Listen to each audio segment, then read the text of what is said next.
My wife betrayed me with my own stepbrother, and when I confronted her about a paternity test, she ended the pregnancy before I could get answers. So I told her parents everything, and they responded by cutting her off from her inheritance. I'm a 34-year-old man, and I've been married to my 29-year-old wife for just over 2 years now. Our relationship had always felt stable, even predictable, in the best way. We first met several years back at a professional networking event. There was an instant connection, but we didn't jump into anything right away. Instead, we spent a couple of years nurturing a friendship, gradually uncovering a deeper emotional bond. Eventually, we realized our feelings had deepened and took the next step into a romantic relationship. After dating for 3 years, I proposed, and she said yes. All told, we had been together for nearly 6 years. During that entire time, there were no major red flags. Our relationship was smooth. We barely argued, respected each other's space, and shared the same goals. She was kind, intelligent, and driven, and I considered myself lucky to have her in my life.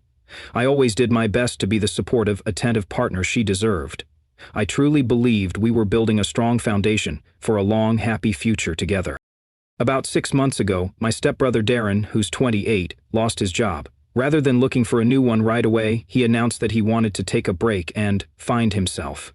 Darren has always been somewhat unpredictable, spontaneous to a fault, often irresponsible, and constantly hopping from one ill-conceived idea to another.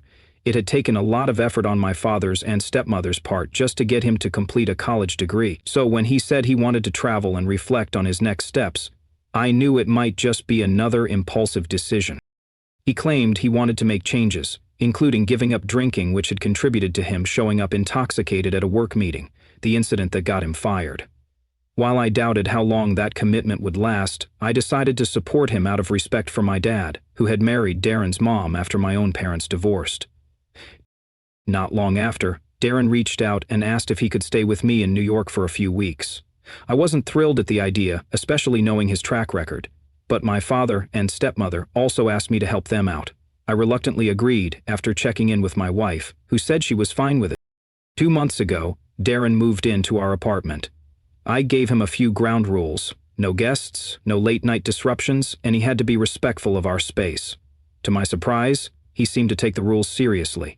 He was often out late, sometimes returning just as I was heading to work, but he was courteous, shared meals with us, and even cooked a few times. For a while, it felt like he was genuinely trying to change. That same month, my wife and I had a weekend trip planned to Las Vegas, tied to some business obligations I had there.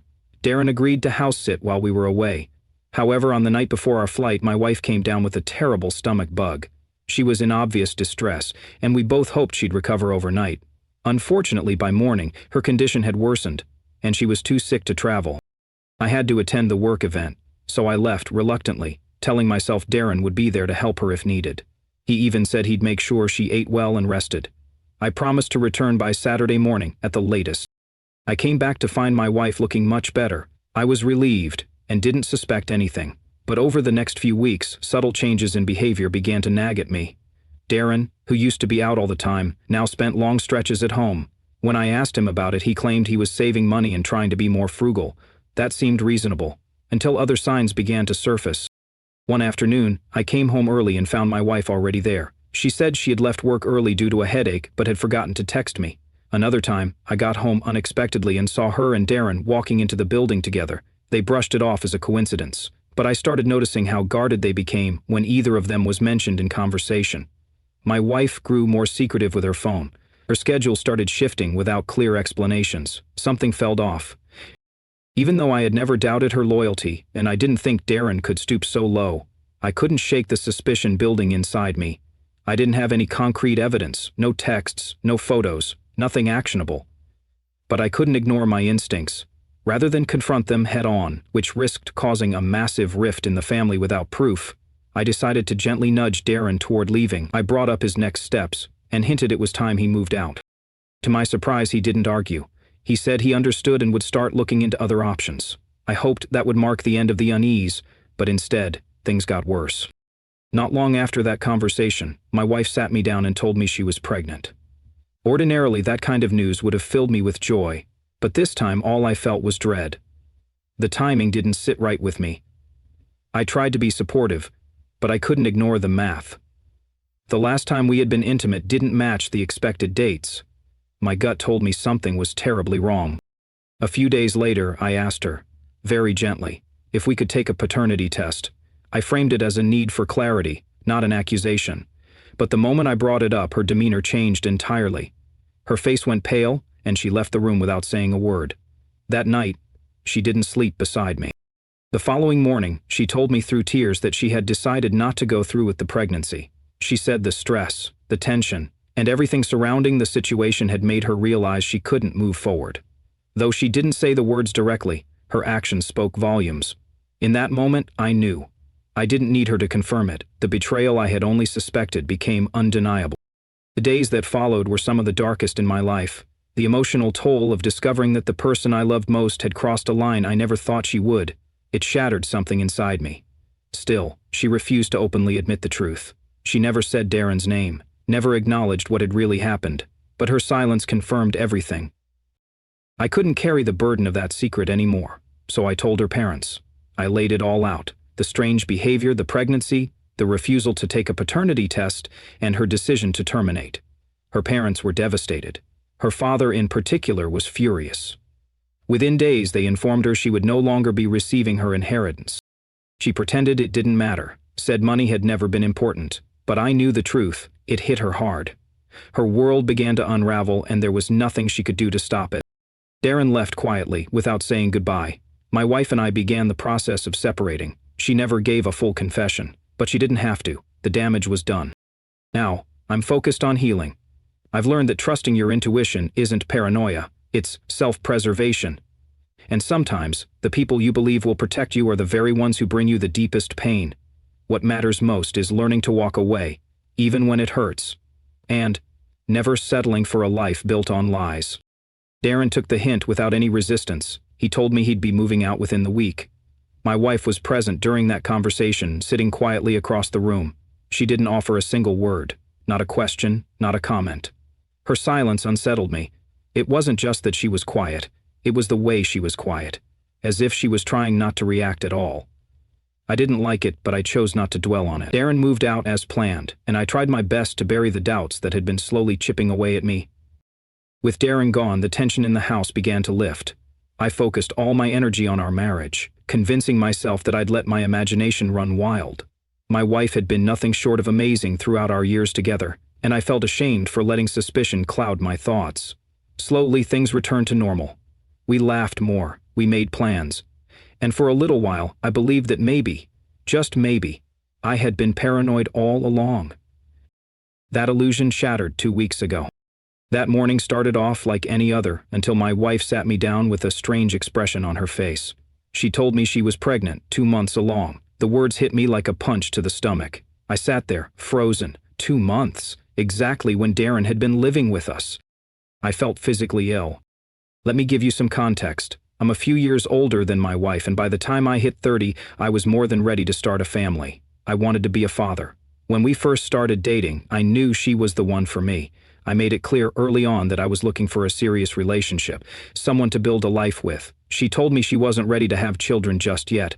She wanted to wait until she turned 30. I respected her wishes, even though it wasn't easy. I agreed we'd wait, and in the meantime, we always took precautions. She couldn't take hormonal birth control due to the side effects it had on her body, so we relied entirely on protection. I never took risks. I was meticulous. Of course, accidents can happen, but this felt like something else. The timing didn't sit right with me. It gnawed at me relentlessly. When she told me she wanted to keep the baby, she said it with joy in her eyes. She called it a blessing, something we hadn't planned but were lucky to receive. Under normal circumstances, I would have been thrilled. I had longed to become a father, but instead of happiness, all I felt was agony. I smiled and nodded, pretending to be overjoyed, but inside, I was falling apart. Every instinct screamed that something was wrong. I couldn't share any of this with my friends. I was too embarrassed to admit what I was thinking. How could I say, aloud, that I suspected my wife might be carrying my stepbrother's child? The thought alone made me feel sick, but no matter how hard I tried to suppress the doubt, it kept creeping back in. After a week of torment, I reached a breaking point. I couldn't go on like that. I knew I had to talk to her, even if it risked our entire marriage. I knew she might never forgive me if I was wrong, but I couldn't live with the silence and suspicion. Around a week ago, during dinner, I finally gathered the courage to speak up. I told her there was something important we needed to discuss. She looked concerned and asked me to tell her immediately. My heart raced, and I felt my throat tighten, but I forced myself to be honest. I apologized for what I was about to say, then asked the question that had been haunting me. "Are you sure the baby is mine?" Her face went crimson. For a moment she looked stunned, and then the storm broke. She started screaming, accusing me of being cruel, heartless, of being a monster for even thinking such a thing. She said she had always been faithful to me, that she couldn't believe I'd question her loyalty after everything we'd been through. She demanded to know why I'd even suspect such a thing. I told her that it was hard to ignore the coincidence, the fact that she was exactly 2 months pregnant, right after Darren had moved out. That statement only fueled her fury. She exploded, shouting over me, barely letting me speak. I tried to stay calm, told her I didn't want to fight, that I only needed reassurance. I explained that I'd been wrestling with these doubts for weeks and that they were tearing me apart. I reminded her of the strange moments during Darren's stay, how things didn't quite add up. I said I wished I could erase these thoughts from my mind, but I couldn't. Not without knowing the truth. I told her that once the baby was born, I wanted a paternity test. I tried to sound as gentle as possible. I even apologized again, telling her that I understood how difficult this must be for her, but I needed to do this for my own peace of mind. I expected her to be hurt, maybe even angry. But what came next took me completely off guard. She didn't just lash out, she lost it. The mention of a paternity test sent her into an uncontrollable rage. She called me disgusting. She said I was humiliating her, accusing her of being unfaithful without evidence, destroying her happiness over crazy thoughts. She said I didn't deserve to be a father if this was how I treated the mother of my child. Her reaction was so intense it stunned me. I sat there, barely able to speak. I'd prepared myself for denial, even tears, but not this level of fury. And the more she resisted the idea of a test, the more convinced I became that I wasn't wrong. Her reaction wasn't just anger, it was fear. It felt like she was trying to bury something. Eventually, I couldn't stay calm anymore. I told her plainly, this wasn't just a request, it was an ultimatum. I said that if she couldn't agree to a paternity test, then I didn't see how we could stay together. The trust was broken, and without the truth, we couldn't move forward. I loved her, but I couldn't live a lie. She didn't respond to my ultimatum right away. For a moment, the silence between us was deafening. Her chest rose and fell with heavy breaths. Her eyes locked onto mine, blazing with rage and hurt. But there was something else, too, an unmistakable flicker of panic. That moment told me more than words ever could. The rest of the night was a blur. She stormed out of the room and didn't come back until long after I had gone to bed. I lay there in the dark, wide awake, replaying everything over and over in my mind. Every glance they exchanged while Darren was staying with us. Every time I came home, unexpectedly. Every change in her behavior. I could no longer push these things aside as a coincidence. The next morning, she barely said a word to me. The tension in the air was unbearable. We went about our routines in silence, pretending things were normal, but they were anything but. I wanted to ask her again, press the issue, but I knew that wouldn't help. I had already said what needed to be said. The next move was hers. Over the next few days, she avoided the topic altogether. It was like we were walking through a minefield, one wrong word away from another explosion. But in that silence, I made a decision. No matter what happened, whether she agreed to the test or not, I would not be manipulated or guilted into raising a child that might not be mine. I deserved the truth. And if she couldn't give me that, then she didn't deserve my trust. After I told her I wanted a paternity test, something in her demeanor shifted. She seemed less explosive and more distant. That night, instead of sleeping in the same bed, she chose to sleep in the guest room. We didn't say anything to each other. No goodnight, no resolution, just silence thick enough to suffocate. The next morning, we avoided eye contact and left for work without exchanging a single word. At the office, I could barely focus. My mind kept drifting back to the night before, spiraling through every possibility, imagining the worst, and wondering if I'd already lost everything. The days that followed were unbearable. Each night she came home later than the last, and each time she walked through the door, she was cold and withdrawn. I tried to speak with her multiple times, to find some kind of middle ground, or at least check on her mental state. But each attempt was met with sharp, dismissive agitation. Her irritation grew more severe until I simply gave up trying. What I didn't realize at the time was that while I was busy trying to salvage our marriage, she was quietly preparing her exit strategy. Then came Thursday. I woke up alone, as usual, but this time something was different. She hadn't come home at all. The bed in the guest room was undisturbed. Her phone had gone straight to voicemail all night, and when I checked her location sharing, something we'd set up ages ago for safety, it had been disabled. A knot formed in my stomach.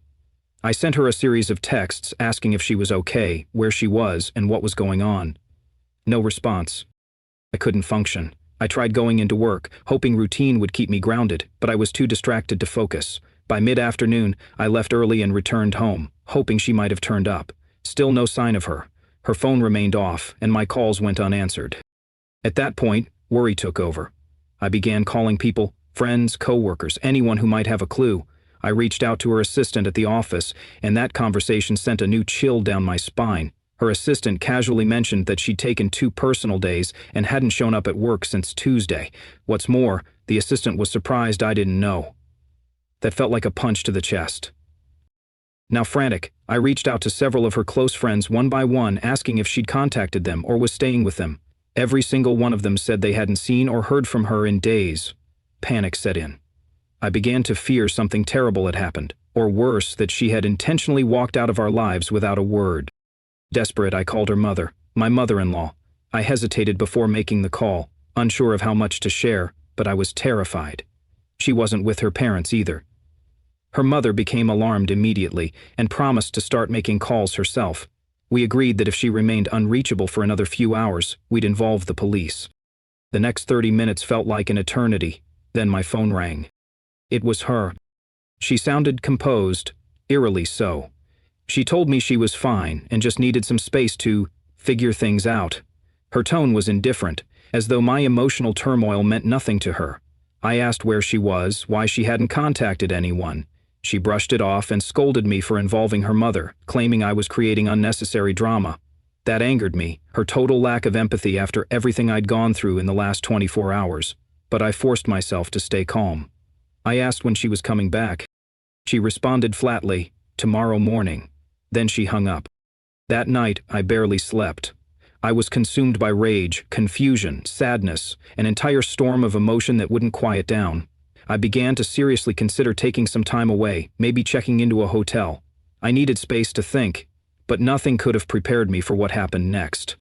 She came back the next morning, waking me up just after sunrise. She seemed cheerful, oddly cheerful, like someone who had just returned from a relaxing vacation.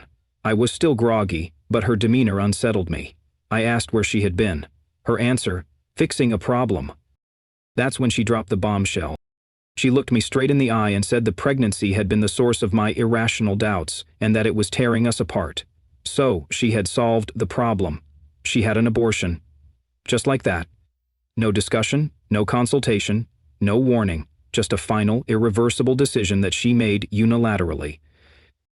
She smiled and said, "Now you have no reason to doubt me. We can start fresh." I was stunned.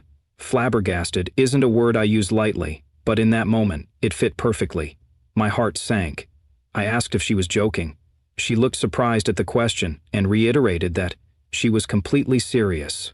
She added that now, there should be no more silly doubts hanging over our marriage. That was it for me. I couldn't even process everything she had just said. I stood there, staring at her, my mind racing. I felt numb, broken. After a few minutes, I walked out of the room. She tried to follow me, but I turned and told her firmly to stay away from me. I told her that if she didn't want things to escalate, she should give me space.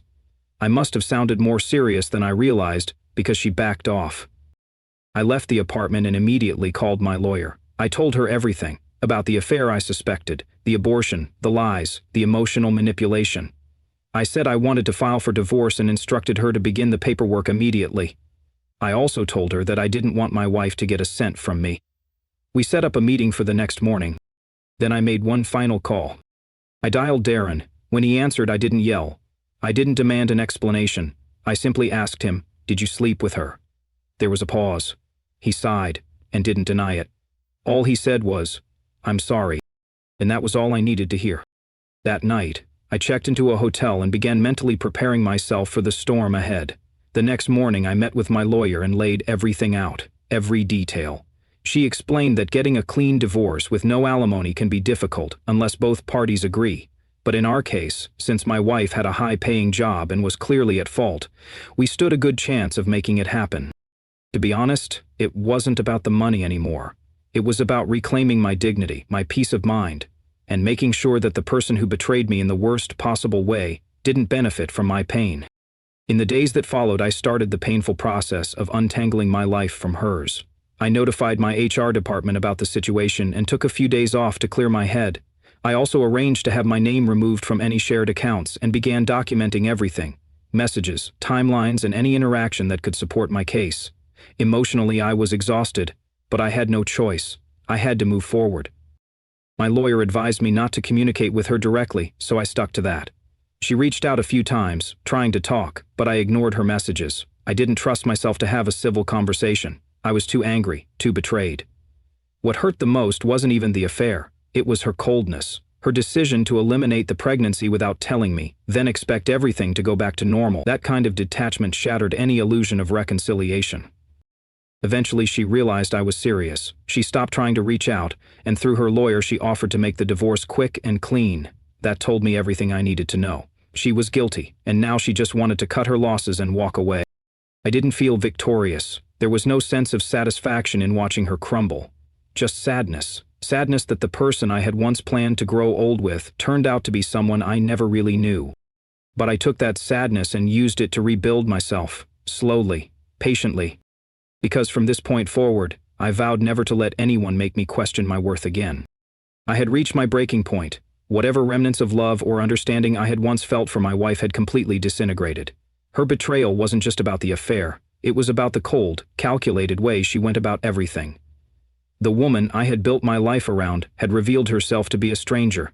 The person I had trusted implicitly, the person I had changed my dreams for, had made choices I could never have imagined. Even though I knew she'd cheated with my stepbrother, there had still been the chance, however slim, that the child she was carrying was mine, and now, thanks to her decision, I would never know. 6 years of loyalty, patience, and compromise. 6 years of bending over backward to support her goals, waiting for her timeline and respecting her boundaries. I had silenced my own dreams of starting a family because she wasn't ready. And now, this is what I got in return. That morning I made a decision. I called her assistant at work. Thankfully she picked up. I casually asked if my wife had arrived, and was told she was at her desk. I asked her assistant to keep the call between us, lying that I was planning a surprise for her. She agreed. After hanging up, I went home and got to work. I pulled out 3 large suitcases and packed up as many of her things as I could.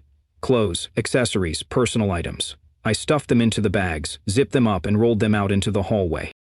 Then I called a locksmith. Every lock on the apartment was changed. I didn't want her stepping back into our home like she still had a right to it. That right was gone. She made her choice. Now, I was making mine. Once the work was done, I grabbed an overnight bag, tossed in a few of my own belongings, and returned to the hotel. I didn't want the confrontation. I just needed to be away from it all. By the time I checked in, it was nearly 5. I dropped onto the hotel bed and crashed. Hours of emotional turmoil had drained every ounce of energy from my body. For the first time in days, I slept soundly, until my phone buzzed to life. It was her. Call after call, message after message. I didn't read a single one. I had nothing left to say. I let her experience the same silence she'd given me when she terminated the pregnancy without a word. After an hour, the calls stopped. I thought she might have finally accepted it. But then Darren messaged me. She had reached out to him, asking if he had spoken to me. He told her everything was out in the open. He also sent another apology, one I didn't bother responding to. I was done listening to hollow regrets from people who had shattered my trust. And then came the moment where, for the first time, I let myself be petty. For years, I had shielded her from the criticism of her conservative Southern family. They had pressured her to start a family from the moment we got married. They didn't understand why we were waiting. I never once told them that she was the one who wanted to delay children. I always took the heat for us. I protected her image. But not this time. I called her mother and calmly told her everything. About the affair, the pregnancy, the abortion. I explained that I was divorcing her daughter because of her betrayal. Her mother was stunned. She didn't want to believe me. I told her that Darren had already admitted the affair, and that I had the doctor's records from our first visit, and the pregnancy test to prove it. The rest, I said, she could hear directly from her daughter. I knew what would come next. Within an hour, my phone lit up again. This time, the messages were rage-filled. She demanded to know what I had said to her mother. She accused me of destroying her life. She said her parents were furious, that she had nowhere to go, and that she was being cut off from her inheritance. She blamed me for everything. I calmly responded that she was free to stay in any hotel of her choosing, that any communication moving forward would be handled through our attorneys. She was not to contact me directly again. She tried to guilt-trip me, saying that I had turned her family against her and ruined her reputation, that I had gone too far. I reminded her that actions have consequences. What her parents decided to do was their choice, not mine. She screamed through the phone, calling me childish and vindictive, said that I had destroyed her future over one mistake. I reminded her that it wasn't one mistake. It was a string of selfish, calculated decisions that brought us here. Then I hung up. Her texts kept coming. She threatened to take everything from me, to drag me through court, to make me regret ever crossing her. I didn't respond. Later that evening, her father called. His voice was calm but heavy with disappointment. He apologized for what his daughter had done. He said they were ashamed. They had been making excuses for her behavior. He asked if I could share the medical documents, and I did. There was nothing left to hide. In the days that followed, I took every necessary step to legally separate myself from her. My lawyer filed the divorce papers, and I ensured all joint accounts were frozen or split. I updated passwords, notified my landlord, and closed off every access point she might use to re-enter my life. And for the first time, I reached out to a therapist. I needed help making sense of everything. I wasn't ashamed. I was hurt, confused, and angry. The therapist helped me understand that my anger wasn't just about the betrayal. It was about years of burying my own needs, silencing my desires for the sake of someone who would never do the same for me. The hardest part wasn't the end of the marriage. It was accepting that I had spent years loving someone who, at her core, couldn't love me the same way. Someone who didn't value what we had enough to protect it. Eventually, she stopped trying to reach out. Her lawyer contacted mine and proposed a quick settlement. That alone told me she knew she was guilty. She just wanted to walk away and pretend it had all never happened. I wasn't interested in vengeance or dragging things out. I just wanted freedom. And now, for the first time in a long time, I have it. It's been a few hours since I last heard from her, and my phone hasn't stopped buzzing. She's sent dozens of texts, most of which I haven't even opened. A part of me is tempted to just block her entirely and erase her from my life for good. But there's this persistent voice in the back of my mind, whispering that maybe I went too far. Maybe I should have kept our issues private instead of involving her parents. Still, I can't bring myself to feel any real remorse. I don't regret locking her out of our apartment, and I have no second thoughts about filing for divorce. The only thing that nags at me is knowing that being cut off from her parents is a monumental blow for her. But then again, that's a consequence of her own decisions, not mine. The betrayal wasn't just the cheating. It was the way she lied, concealed the pregnancy, and aborted the child without even speaking to me. There was a point where I would have given anything to start a family with her, but now, after everything she's done, I can't even stand the thought of being in the same room as her.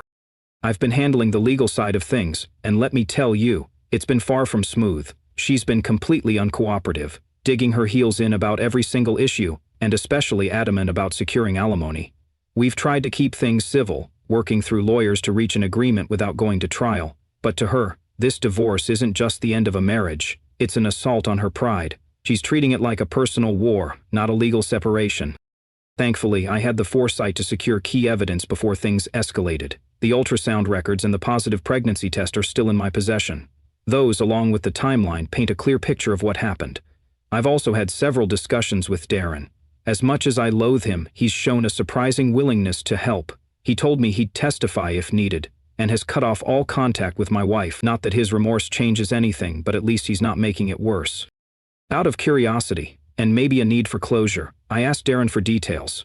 He admitted that the affair started during the weekend. I was away on a business trip. It lasted the entire time he lived with us, and even continued briefly after he moved out. He swears he didn't know about the pregnancy or the abortion, and based on everything I've seen, I believe that part. The only reason he's being so cooperative now is because his finances are a mess, and my father, his stepfather, is the only thing standing between him and being completely cut off.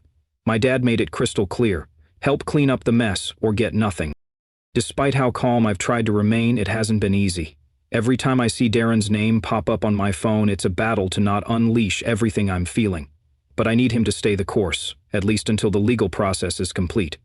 Once that's done, I plan to sever ties with him completely. As of now, I've fully moved back into my apartment. She doesn't know where I am, and I don't care where she's staying. This apartment was mine long before we were married, and legally she has no claim to it. That's one small relief in the middle of all this chaos. So, I wait. The divorce process is moving, albeit slowly, and I'm preparing myself for the storm ahead. But after everything she's done, nothing really surprises me anymore. Fast forward 6 months, and it's finally over. I'm officially divorced. The last few months were a whirlwind of legal procedures, hearings, and negotiations. She remained difficult and combative early on, trying every tactic in the book to gain leverage. But the moment we started presenting hard evidence, her entire narrative unraveled.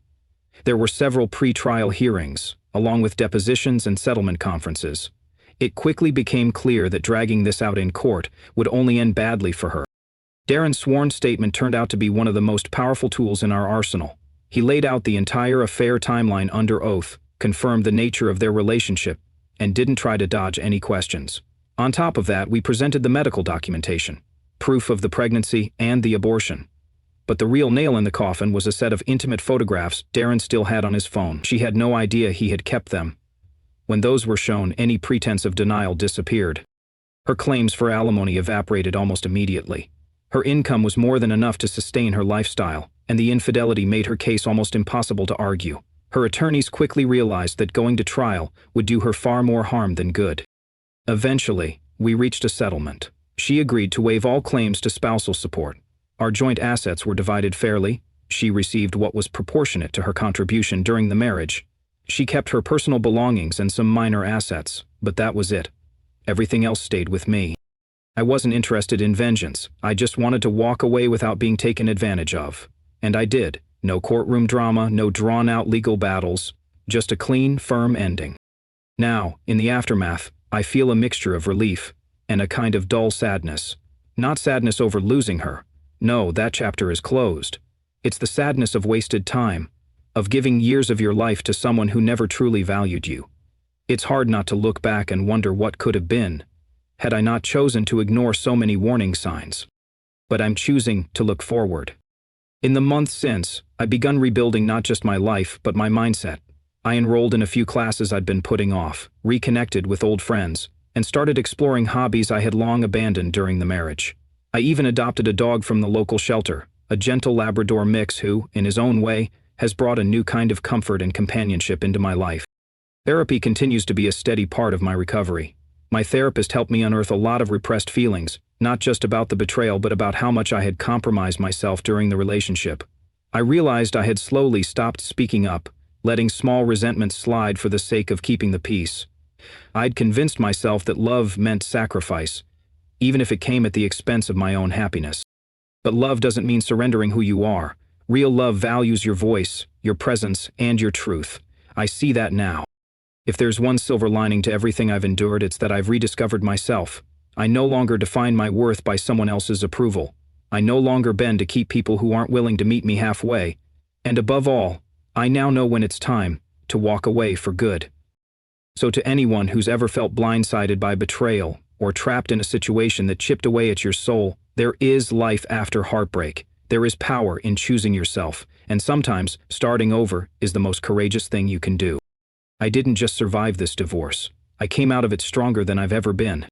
I spent years building a life with someone I believed in, someone I trusted with my dreams, and in the end, I gave up more than just time. I sacrificed energy, hope, and my own desire to start a family, all for a person who didn't even hesitate to throw it away. She exchanged something deeply meaningful for a reckless affair that amounted to nothing but pain and betrayal. That realization stings more than I ever imagined it would. Despite everything, I want to say thank you to those who've stood by me. Your words of support, encouragement, and empathy have meant more than you know. I didn't think sharing my experience would bring me any comfort, but the solidarity from complete strangers reminded me I'm not alone. If you're reading this and going through your own storm, please stay strong. Lean into the people who care about you. It really does get better. Now for one final update. I'm not sure if anyone's still following, but here it is. Earlier today, I got an unexpected call from my dad. I answered without thinking much of it, but what he told me caught me completely off guard. Apparently, Darren, my stepbrother and the man who helped shatter my marriage, is back in town.